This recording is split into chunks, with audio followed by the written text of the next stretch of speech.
Huh?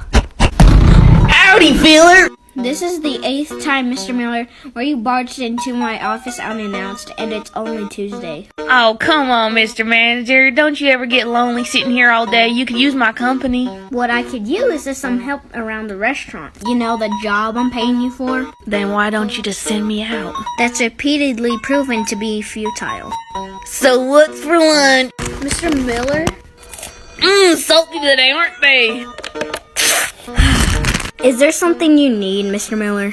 No, I just want to spend some time with my favorite manager. Say, still don't know jack about you. What's your story, Phil? I don't feel obligated to share any personal information with my employees. Employee? Is that all I am to you? After all we've been through? It's been 3 weeks, Mr. Miller. Well, if you don't want to share, I suppose I'll go first. Maybe you'll warm up to me. I've got quite the backstory. Mr. Miller, I don't... Once many long moons ago, a beautiful little babe was born right along the golden prairies of Philadelphia, Texas.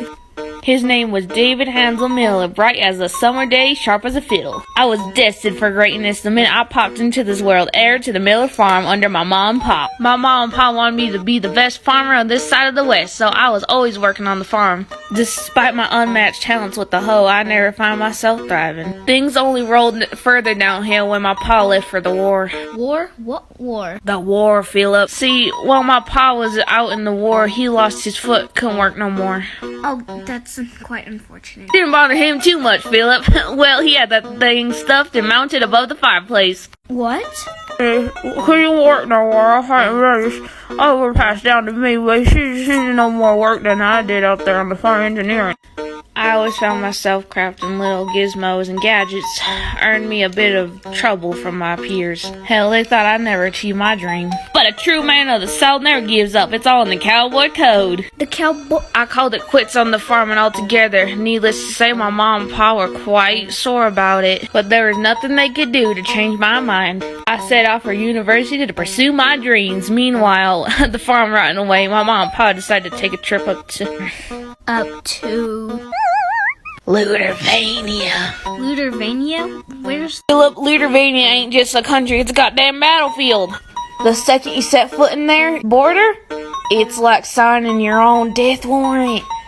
They're savages, those Ludervanians.